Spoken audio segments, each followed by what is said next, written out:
bugada aí, deu uma bugada geral. Peraí. Opa, peraí.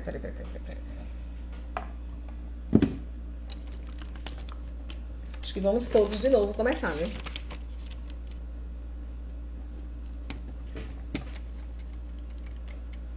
O que é que houve aí? Não entendi. Oi? Não sei o que aconteceu aqui, mas vamos lá. Os bugs da... Professor Mauro César, desculpe aí, gente, aconteceu alguma coisa que eu não sei o que foi. E nós vamos aqui começar de novo.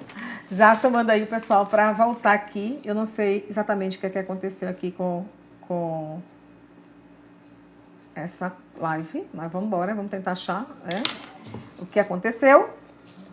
Opa! Ana Sarmento, obrigada. Que maravilha ter Ana Sarmento aqui com a gente. Muito bom. Deixa eu só ver aqui. Obrigada, viu? Pela presença aqui. Deixa eu só ver aqui o que aconteceu. Cadê o professor? Obrigada, que maravilha ter Ana Sarmento aqui com a gente. Professor Kleber, cadê o senhor de volta? Opa! Voltou? Agora deixa eu lhe convidar, ver se acontece, o que aconteceu aqui, que eu não entendi, viu, professor? Vou lhe convidar aqui agora, de novo. Deixa eu ver o que aconteceu, que eu não sei. O convite está feito aí. Veja só se Kleber... Veja se o senhor recebeu... Viu aí? Professor Chico, mais uma vez, obrigada. O professor está me vendo? Vocês estão vendo o professor aí, gente? Eu não estou entendendo o que está acontecendo.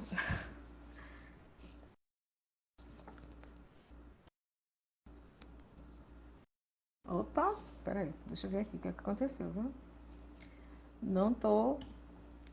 O professor Kleber tá me vendo, tá me ouvindo? Eu não tô entendendo o que aconteceu. Ainda não estamos vendo o professor Kleber. Ah, tá. Então, professor Kleber já viu o convite? Você está me vendo, professor? Mas você já recebeu o convite aí? Já viu o convite? Já aceitou o seu convite? Pode ser ponto de conexão, é verdade, não sei. Anaí Queiroz escreve sim. Então, por que não entrou ainda? Vamos lá. Pode ser ponto de conexão. Vejo e ouço. Você está me vendo e me ouvindo, ok. Mas o senhor já viu o convite aí? Já foi, mas deixa eu mandar de novo, viu, professor? Peraí. Coisas da internet. Vou cancelar o convite e vou convidar novamente. Para mim aparece como um convidado. Opa! Deixa eu experienciar com o professor Chico, pode ser? Professor, eu vou convidar o senhor para ver se entra aqui, ver se melhora aqui. Pode ser, professor Chico?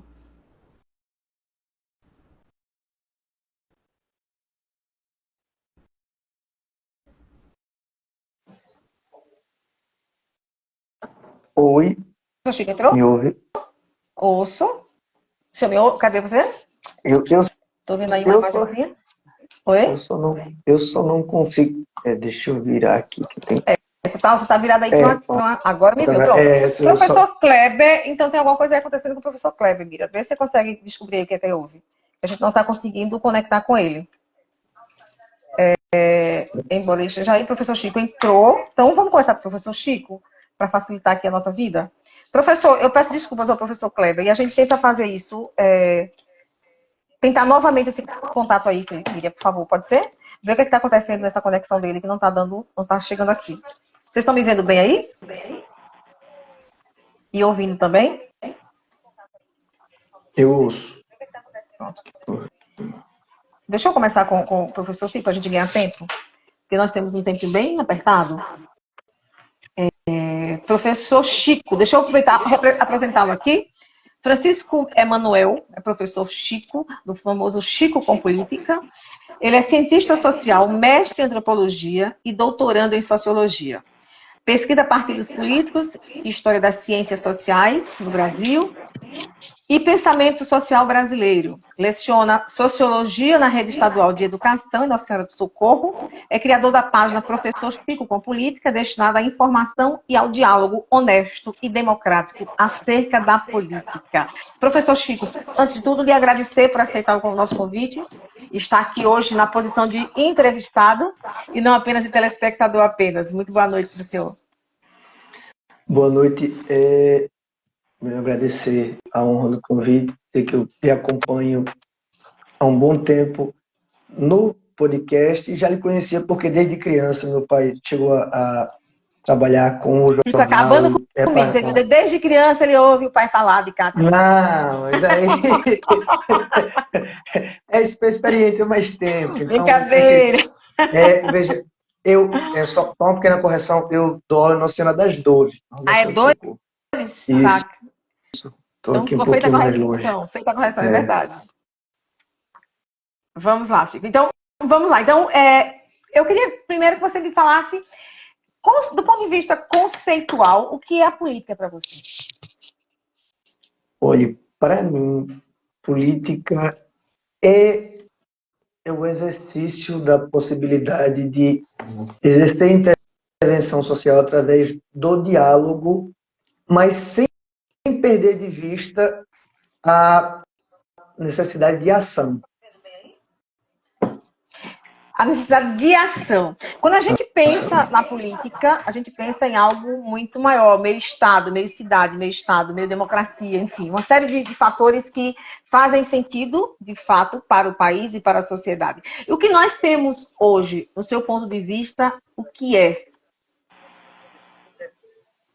O que nós temos em termos de colocado aí como política que podemos dizer, não sei se podemos dizer que não existe política. Como é que você percebe essa política? Existe, mas assim, eu sempre tenho um pé atrás com relação às reclamações sobre polarização. Em 2013, quando tiveram aquelas manifestações, eu vi o pessoal gritando sem partido. E veja, eu tenho uma série de ressalvas com algumas práticas de política, mas é o que a gente tem, sabe?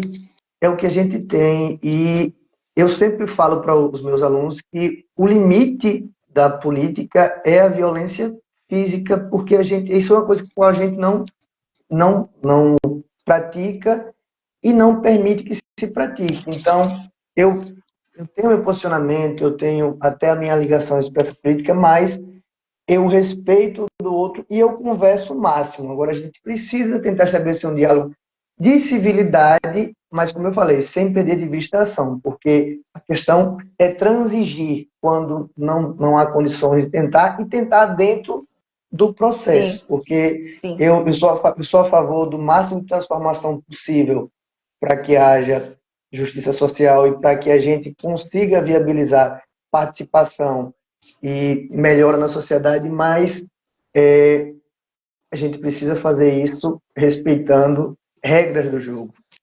Do ponto de vista sociológico, o que é a política? Do ponto de vista sociológico, o que é a política? Eu acredito que política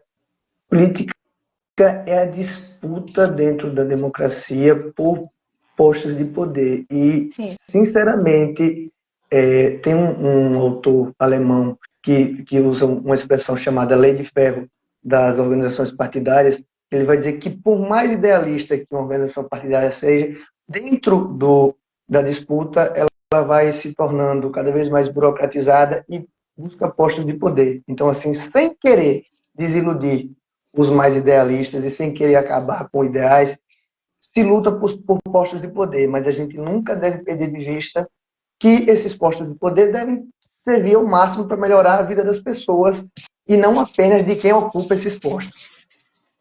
Quando você vê essa polarização que aí se coloca, na verdade, temos visto isso insistentemente há alguns anos, mas nos últimos tempos tem sido muito mais acirrada, o quanto ela prejudica ou contribui para o processo democrático?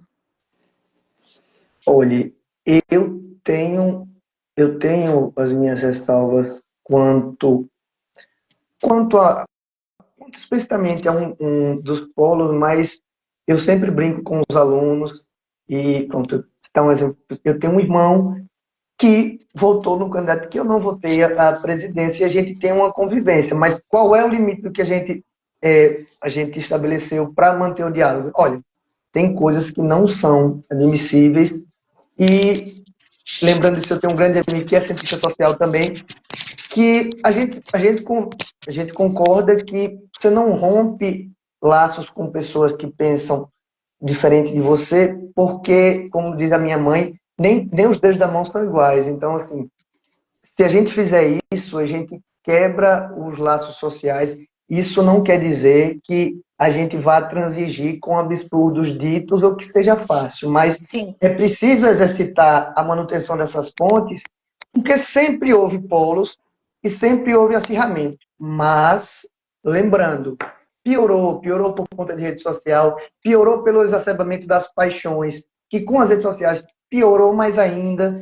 Então, assim, e outra coisa que eu acho inadmissível, veja bem essa coisa de hater. Se eu não gosto de você, eu vivo acompanhando você, isso é um desperdício de tempo tão gigantesco, gente.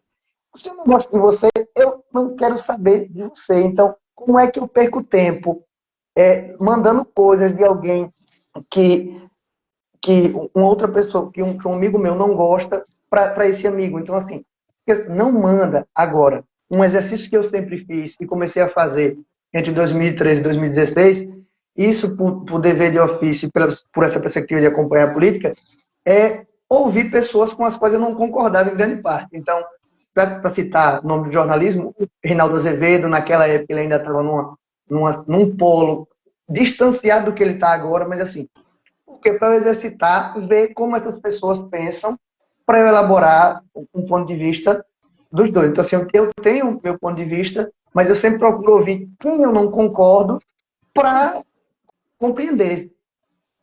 Sim, perfeito. Quando você trata de política com seus alunos em sala de aula, como é que é essa recepção? Qual é o primeiro, quando você fala assim, ó, vamos discutir política hoje? Como é que funciona isso na cabeça deles e como é que se dá essa recepção? Tem dinheiro? É chato.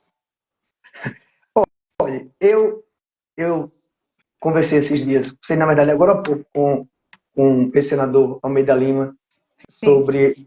sobre os projetos assim, e sobre que eu estou propondo uma roda de conversa com os pré-candidatos a prefeito de Dores para responder algumas perguntas para os alunos.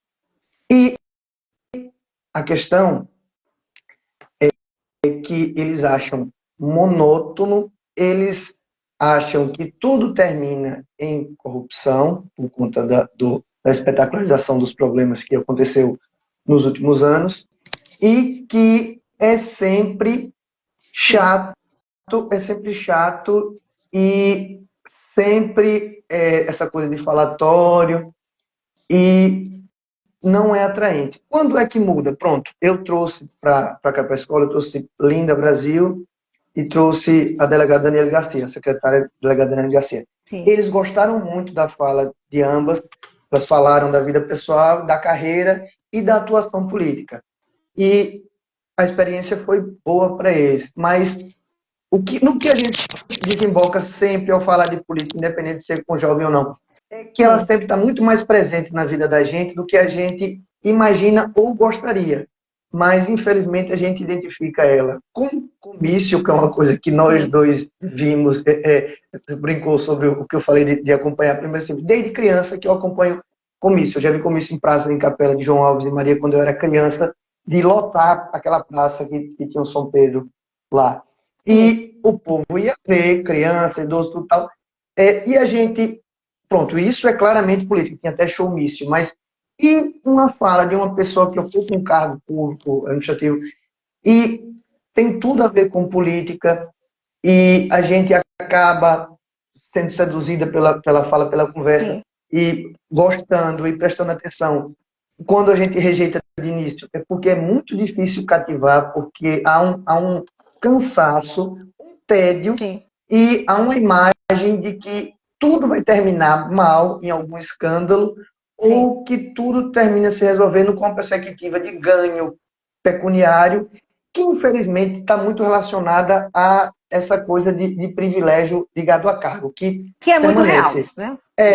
Porque, pronto, eu posso lhe dizer, você sabe muito bem que eu tentando esses contatos para conseguir os vídeos para o projeto aqui, para alguns agentes públicos do judiciário, do legislativo, do executivo, tem pessoas que me recebem muito bem, tem outras que eu tenho que tentar uns 5, 6, 7 contatos, não respondem, e quando respondem de forma enfesada. Veja, eu até, quando comecei esses dias, olha, eu entendo que muita gente venha para pedir tudo tal, mas eu estou fazendo um convite para dialogar sobre esse posto de representação com os alunos e para passar para eles qual a importância disso para o funcionamento da democracia. Então, assim, é uma forma de diálogo, de prestação de conta, e como eu já conversei com algumas pessoas que eu convidei, olha, isso é uma forma de melhorar, até enquanto benefício próprio da pessoa que eu estou convidando, o seu diálogo e a sua inserção. Porque o que é que um político, e hoje com rede se monitora muito isso, como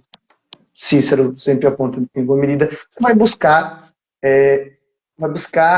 quem ainda não está com você, porque quem está já está. Então, assim, você tem que tentar se inserir em quem aparentemente não ia olhar para você. Então, assim, é bom que algumas dessas figuras aceitem, mas depende delas. E, infelizmente, ainda tem essa coisa de fugir. E tem algumas figuras que nós sabemos bem que fogem de toda forma de um contato mais próximo com a população. E Sim, mesmo assim perfeito. consegue ocupar postos. Isso é uma coisa fantástica. Perfeito. Professor, para a gente concluir, no espectro político, na sua avaliação, só existe direita e esquerda?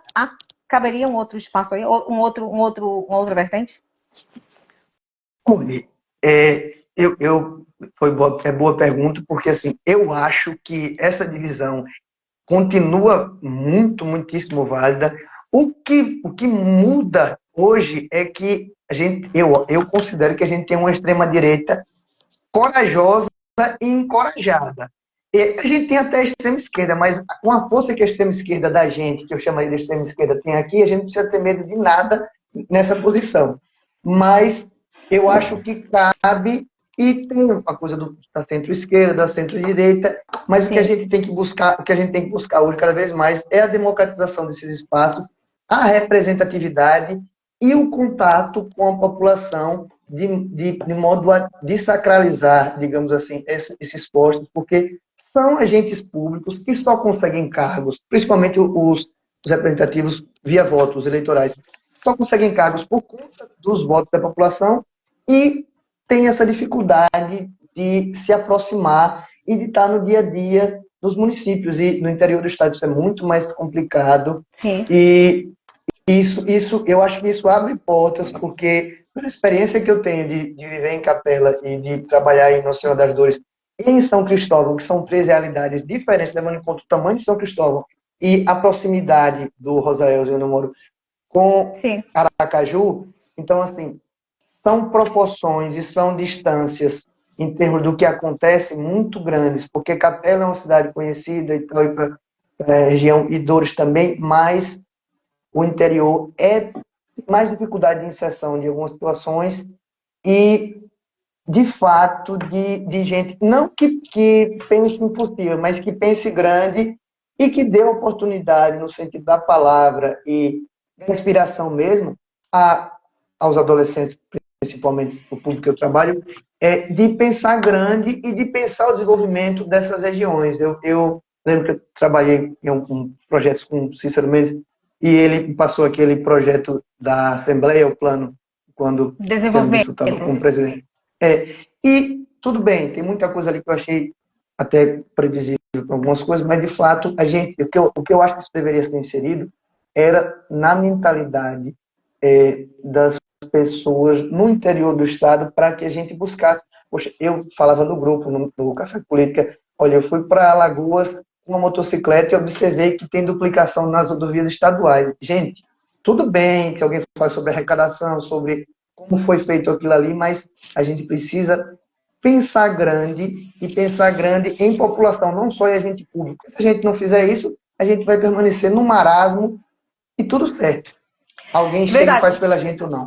Professor, muito obrigada por sua participação aqui. Continue na Casa do Seu Papo. Em breve voltaremos aí com a terceira temporada e quero a sua audiência qualificadíssima sempre, tá bom? Grande abraço, muito obrigada, viu? Bom, eu que agradeço, é uma honra e uma alegria e eu continuo Vamos lá agora testar, convidar o professor Kleber. Professor Kleber, estou lhe convidando de novo aqui. Vê se o senhor Eu posso recebe meu sair. convite. Opa, pode Posso sair, sair. professor. Pode sim, obrigada. O professor Obrigado. Kleber vai entrar agora aqui. Professor, o senhor recebeu o convite? Opa. O professor Kleber respondeu? Recebeu? Não vi aqui. Vamos lá. Professor Kleber, ele recebeu o convite, gente? Sim, então vamos lá, professor. Eu não vou remover o professor Kleber, vou estar aqui esperando o senhor entrar. Oi. E aí, não aconteceu nada? O senhor consegue acessar a casa? Não conseguiu acessar? Como é que é isso aí, gente? Consegue me ouvir? Opa, consigo lhe ouvir, mas não estou lhe vendo. Cadê o senhor? Deixa eu ver aqui no outro dispositivo, ver se eu consigo lhe enxergar aqui. Peraí. O que é que houve aqui agora que eu não consigo lhe ver? Opa, coisa da tecnologia, né? Os desafios tecnológicos. Apesar de já estarmos aqui há tanto tempo. Não estou lhe vendo ainda, cadê? Bom, eu estou conseguindo ouvir você bem, estou vendo você. Está me vendo também? Então, se está me vendo, está ótimo. Vamos começar aqui? Vamos ver se a gente consegue... Opa, deixa eu voltar aqui agora. Vamos lá? Vamos sim. Vamos lá. Professor Kleber, seja muito bem-vindo à Casa de Sopapo. Deixa eu aproveitar e apresentá-lo oficialmente, o professor Kleber Fernandes de Oliveira. Pedir desculpas pelo transtorno inicial, que o senhor seria o nosso primeiro entrevistado, estava combinado assim. Mas aí, para a gente ganhar tempo, ficamos para o segundo, tá tudo bem, vamos embora, né? O professor Kleber Fernandes de Oliveira é doutor em Demografia pela Unicamp, mestrado em Estudos Populacionais e Pesquisas Sociais pela Escola Nacional de Ciências e Estatísticas, IBGE, docente do Departamento de Estatística e Ciências Atuariais da Universidade Federal de Sergipe, professor permanente do Programa de Mestrado em Administração Pública, colaborador do mestrado profissional em Economia, superintendente de indicadores de desempenho institucional, dedica-se à pesquisa em demografia, distribuição de renda, pobreza, indicadores sociais, indicadores de desempenho do ensino superior. Ou seja, que currículo, professor Kleber? Eu queria começar com o senhor perguntando o seguinte: como o senhor vê a política? Quando o senhor, e eu conheço alguns trabalhos do senhor, suas pesquisas, e vejo quão fantásticas elas são, quão grandes são, com tantos elementos importantes que deveriam se transformar em políticas públicas, mas muitas vezes não acontecem dessa forma. Eu queria primeiro entender um pouquinho como é que o senhor vê a política. Bom, boa noite, você consegue me ouvir bem agora? Sim, ouvindo e vendo agora. Ah, maravilha. Então, boa noite, Kátia. É um honroso convite, é um prazer imenso, né, participar do seu bate-papo online, uma transmissão através da qual muitas pessoas importantes passaram, e me honra muito, apesar da minha quase nenhuma importância, mas ter um convite seu e de participar aqui, né, sendo também acompanhado por colegas brilhantes, aí eu fico muito contente com isso, um tema fundamental. Kátia, eu acompanhei atentamente o colega aqui falando da importância da política. A política ela é indissociável da vida do cidadão. Sim. Não é possível demonizar uma coisa que é nobre. A nossa vida depende diretamente das decisões políticas. Isso é fato.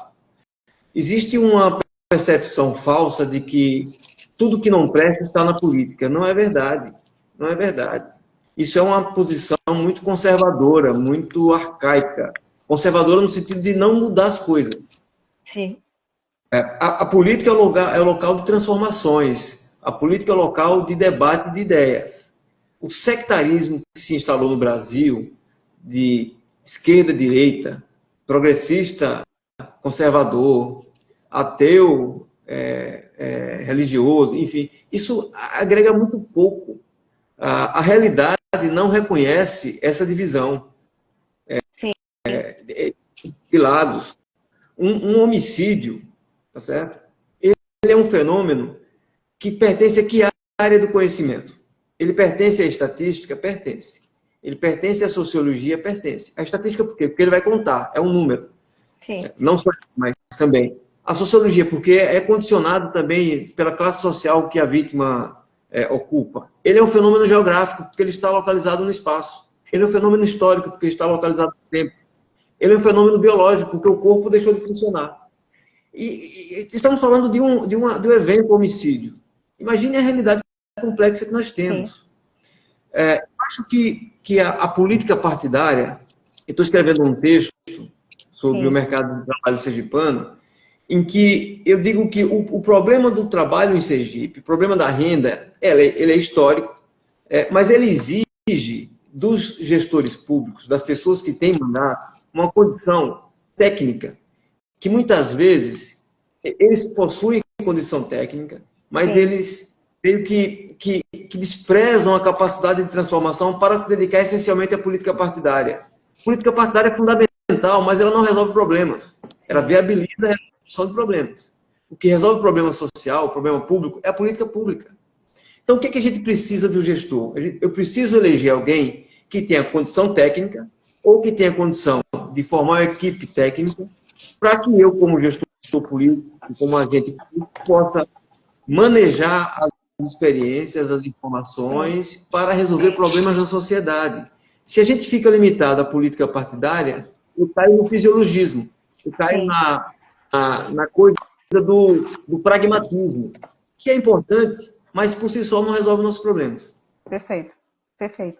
Professor, quando o senhor analisa dados, o senhor faz pesquisas constantes, como eu falei aí, sobre juventude, empregabilidade, educação, enfim, uma infinidade de temas, de temáticas de ordem social. E quando o senhor analisa esses indicadores, como estatístico que é, qual é o sentimento que o senhor tem?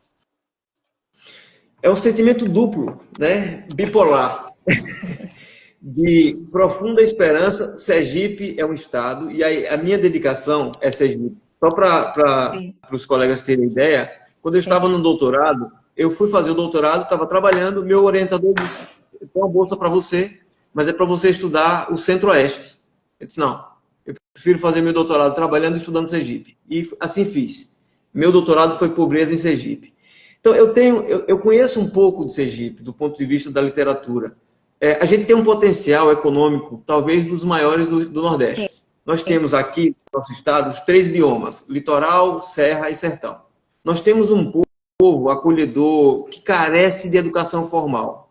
Então, em mim, existe um sentimento de profunda ansiedade de fazer esse estado acontecer, mas, ao mesmo tempo, existem estruturas políticas que não se incomodam com a pauperização da nossa população. Se a gente comparar a renda do trabalho em 14 anos, a gente ganha hoje quase R$400 a menos do que ganhava 14 anos atrás.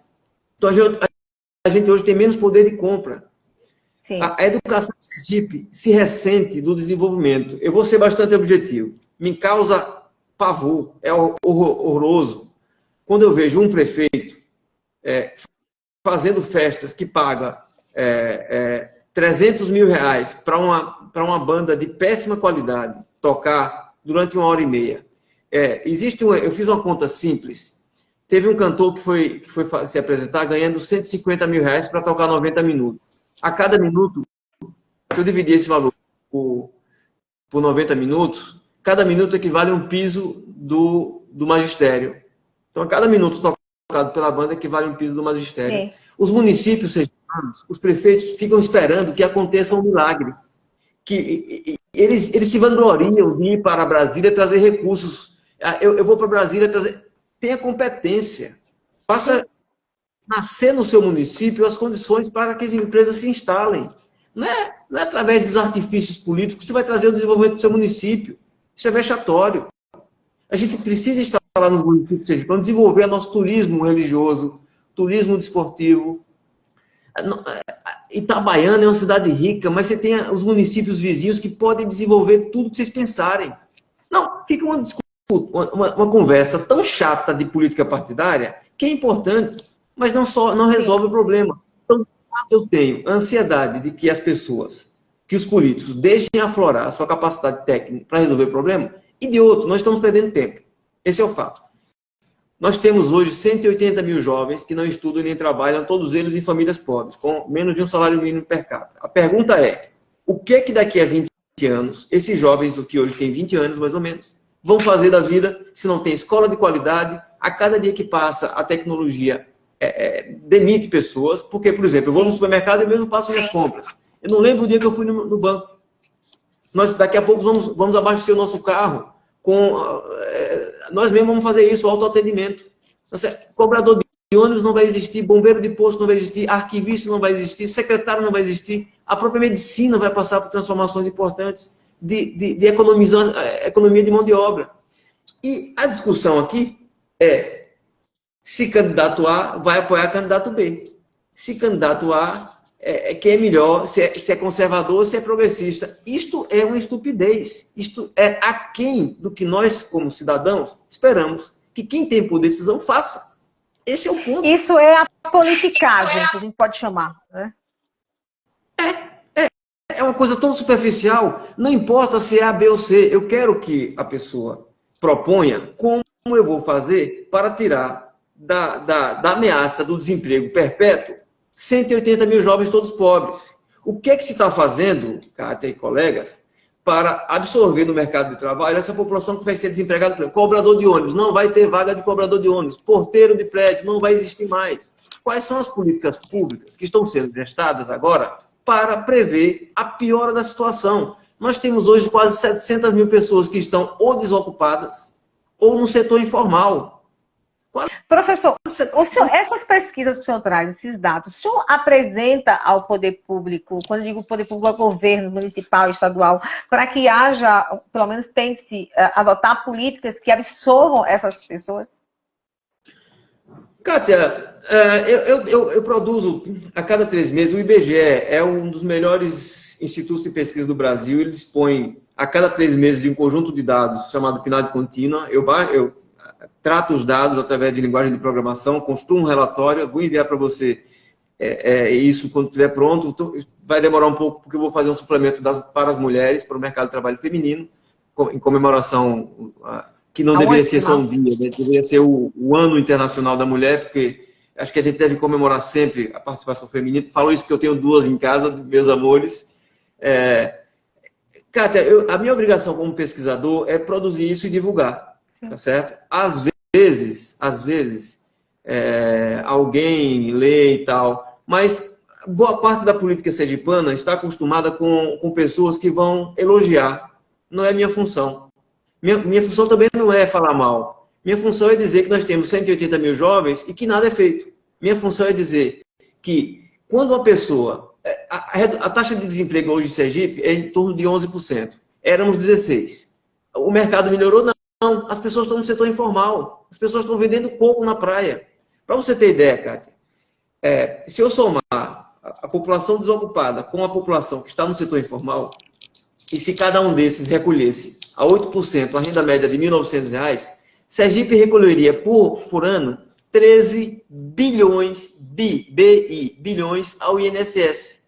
E o problema da Previdência é o envelhecimento. Sim. O problema da Previdência é a aposentadoria. Não, é a economia que não acolhe nos trabalhos formais uma população que precisa do setor público, precisa da educação privada. 80% das pessoas de Sergipe dependem do serviço público de saúde. 80%.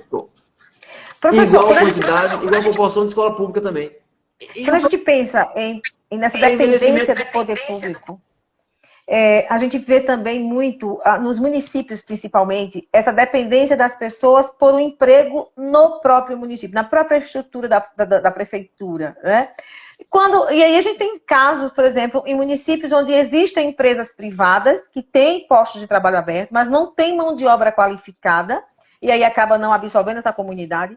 E também tem essa comunidade que não tem a oportunidade de se qualificar, porque o próprio poder público não possibilita isso e acaba virando pai paternalizando, né? Virando pai e mãe dessa população. Como é que o senhor percebe isso?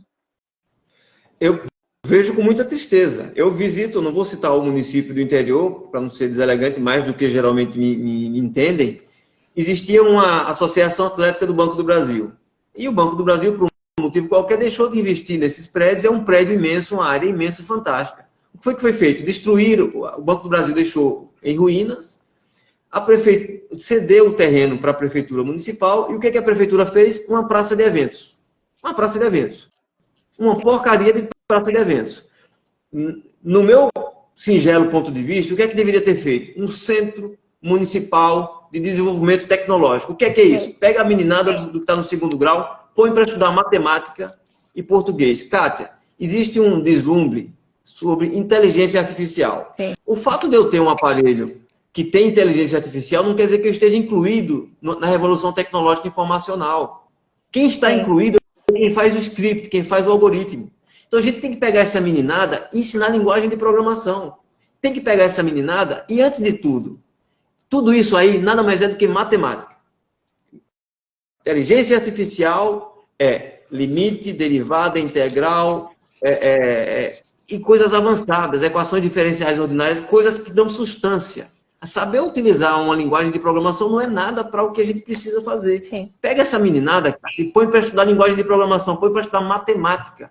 Sistematicamente, dá uma bolsa de R$1.000 para essa meninada para fazer ensino integral. Mas não, aí se você for para fazer isso, você vai enfrentar talvez a crítica dos sindicatos de professores, porque sempre acham que devem politizar de um jeito. Aí você tem, por outro lado, os sindicatos dos que não querem, né? Eu lembro uma vez que estava numa entrevista de rádio, eu comecei a defender que o ensino deveria ser integral, porque o filho do rico, a minha filha tem ensino integral e o filho do pobre não tem, e não que eu seja rico. Aí disseram que eu era esquerdista. Quando eu comecei a dizer que em Sergipe foi iniciado um processo de criação de escolas em tempo integral, mas o próprio sindicato dos professores, não sei se foi o Sintese especificamente, não quero ser injusto, começou a criticar o governo e a política acabou, aí começaram a dizer que eu era direita. Então eu conseguia agradar os dois lados, conseguia agradar a esquerda e a direita. Mas não interessa isso, entendeu? A gente precisa colocar essa meninada, Kátia, em tempo integral na escola, aprendendo o que? Matemática. Se não souber matemática, se não souber ler, não vai avançar. Sim. Ponto. Agora a gente está cantando musicais com gosto terrível. Verdade. Aliás, uma juventude, infelizmente, sem referências em nenhum aspecto, né? Professor Kleber, essa conversa com o senhor renderia 3 lives, tenho certeza disso. Mas vamos deixar aqui o convite para o senhor ir numa live com a gente quando a casa voltar para a 3ª temporada. Um bate-papo mais prolongado. Hoje é só um experimento aqui, hoje é só digamos que um spoilerzinho do que a gente pode fazer na 3ª temporada. Eu lhe agradecer muito pela sua participação preciosa, viu? Olha, eu agradeço, para mim é um prazer imenso sempre conversar com você, apesar de não me conhecer pessoalmente, mas eu me sinto muito próximo de você pela sua simpatia, Obrigada. pelas suas perguntas extremamente instigantes. E peço perdão se me alonguei na minha fala. Professor, Nada. é terrível. Jornalista também. Professor, um abração, viu? Muito obrigada mais uma vez, viu? Vamos agora para mais uma convidada nossa aqui, para convidá-la mais uma convidada para participar da live, porque daqui a pouco ainda tem o professor Yuri Norberto. Professor, um abração, até mais. Vamos para Magna Santana, gente. Cadê Magna? Tá por aqui? Cadê Magna? Opa! Meg, tá por aqui? Cadê Meg? Mandei convite para Magna aí. Cadê ela? Magna, tá me vendo, Magna? Tá me acompanhando aí? Recebeu o convite?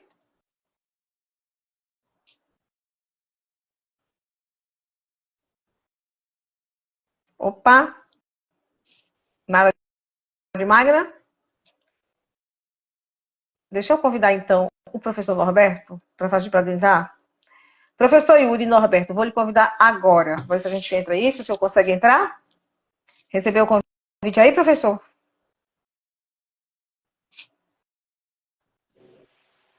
Opa, Yuri Norberto. Opa. Ô, professor, prazer enorme tê-lo aqui. Imagina, prazer é todo meu, Kátia. Tá me vendo bem e ouvindo bem? Sim, sim. Como diz Que o governador de maravilha! Minas Gerais, eu ouvo bem. Eu ouvo bem. Quem não lembra desse ouvo bem, hein? Já nasceu um Deixa eu clássico. apresentar o professor Yuri Norberto, de quem, aliás, eu sou fã, já disse ele várias vezes. É sempre um entrevistado muito rico em informação e uma figura que faz do labor como professor uma ação gigantesca. Professor Yuri Norberto é graduado em Ciências Sociais e professor do Centro de Excelência Ateneu Sergipense, em Aracaju. É responsável pela gestão de projetos educacionais, como Laboratório de Educação e Aprendizagem Digital, e o programa Ateneu Políticas Públicas, que promove debates políticos em sala de aula e organiza sabatinas com candidatos a governos e ao Senado.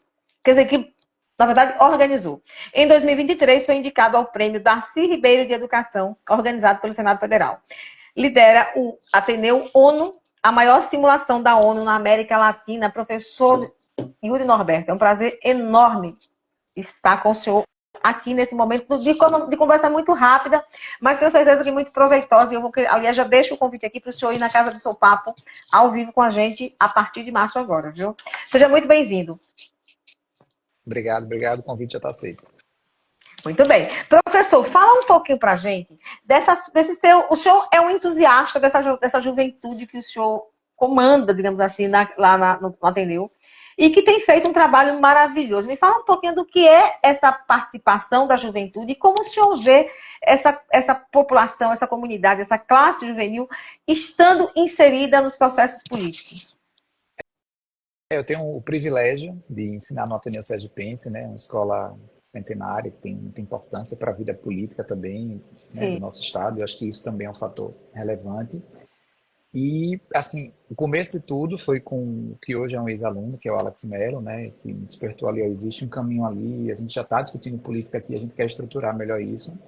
E aí, quando eu fui entendendo como é que eles queriam fazer, e aí fui dizendo como é que eu podia propor também algo que fosse diferente, que é isso que o professor Chico falou aqui, às vezes vem algo como muito enfadonho, mas é a forma como você introduz também a política ali, né, para eles, né? Sim, perfeito. E aí eu me admirei com a recepção deles, assim, o que eu vejo a cada dia, entendeu? A gente começou as aulas agora e já tem uma galera lá querendo discutir política, porque já entendeu que a escola é um lugar confortável para se fazer isso, a escola é um lugar ideal e é também um lugar de reflexão. Então me deixa muito feliz que eu tenha o privilégio de, enquanto professor, poder estar fazendo isso. Perfeito.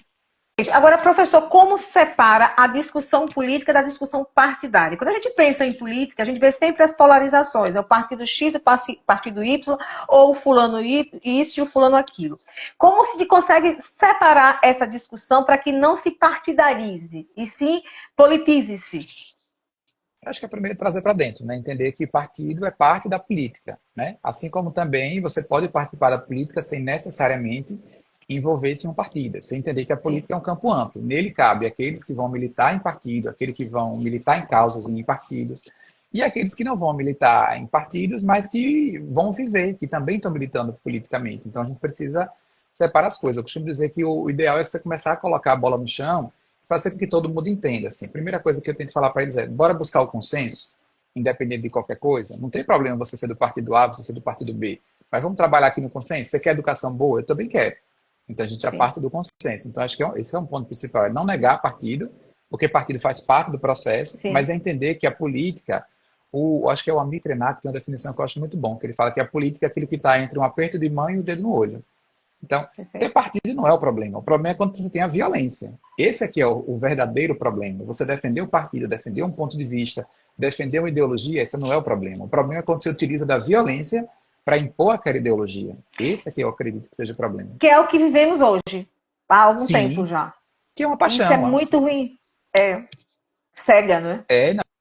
Isso é destrutivo, porque aí você distorce a capacidade que a política tem de resolver problemas. Eu acho que a política existe para basicamente duas coisas: potencializar aquilo que a gente tem de bom na sociedade. Então, você imagina uma voz como Gal Costa, custa acreditar até que ela morreu. A política, através de uma política pública, você pode popularizar o que ela fez e fazer com que as pessoas tenham acesso à arte. Isso vai fazer com que a gente fique melhor, porque a arte faz isso também. Mas ela também existe para resolver problemas. E aí você quebra essa capacidade que as pessoas possam ter de enxergar a política como algo para ser algo bom e resolver problema, para ser uma rinha. E as pessoas não estão nem se ouvindo mais. Todo mundo pega fragmentos da realidade para poder instigar a partir de elementos basicamente de raiva. Aí não é política. Então isso é muito ruim. Para onde estão levando a política, né? Que é um ambiente de disputa, um ambiente de raiva, e não é isso. Política é um ambiente de consenso, antes de tudo.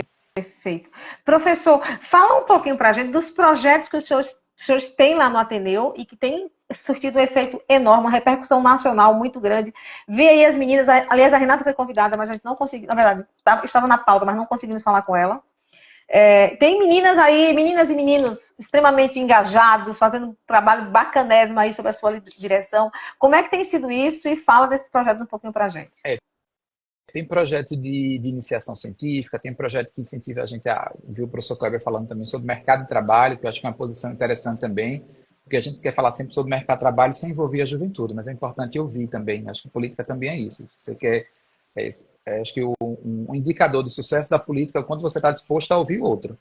Então, todo mundo quer falar de novo ensino médio, mas quem é que está ouvindo o jovem para saber o que ele quer também? Ele é parte, ele é um componente disso. E aí, quando você insere o jovem nesse processo, que é o que eu busco fazer, aí você surge diversos projetos, né? Então, tem projeto de educação política. Hoje, 2 alunos já me procuraram que estão com novas ideias, que também querem fazer projetos interessantes lá. Então, ali acaba sendo um turbilhão de coisas, porque cada aluno carrega em si uma vontade de mudar o mundo, de poder intervir naquela realidade, né? De poder discutir sobre determinada pauta. E aí, acho que o meu papel é esse, de aproveitar aquela potencialidade ali e entender que a escola é um lugar para dar vazão àquela vontade que ele tem. Acho que é para isso que a escola tem que existir, o que não deixa de ser uma visão política também. O senhor enfrentou problemas quando decidiu adotar esse modelo para a sua turma? Sim, do lado de fora, mas eu ignoro, assim, eu esqueço que existe, assim, porque, bom, se de alguma forma está incomodando, é sinal que está dando certo, sabe? Quando incomoda, principalmente a turma da raiva, é porque está dando mais certo ainda, né? Porque significa dizer que a gente está tocando em coisas que não querem que a gente toque, né? Então... Sim.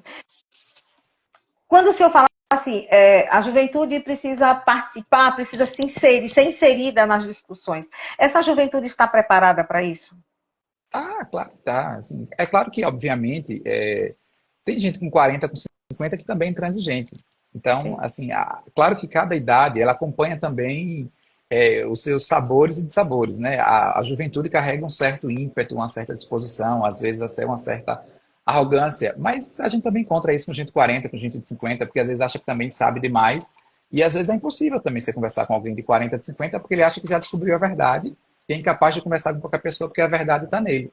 Então, acho que o que a gente precisa fazer é o quanto você está disposto a conversar com eles, o quanto você está disposto a mostrar também que existe uma outra perspectiva de realidade, né? Porque é isso, né? A gente vai ter que trazer ele para dentro. Se eu achar que o jovem nunca está preparado, então quando é que ele vai estar pronto? Porque ele não está preparado, eu entendo.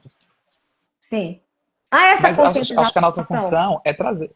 Eu acho assim, não vai ser natural, mas é algo como, tipo, andar de bicicleta. Se você não apresenta a política para ele, alguém vai apresentar e vai apresentar da pior forma. Vai dizer que política é roubar e é isso que ele vai achar que é.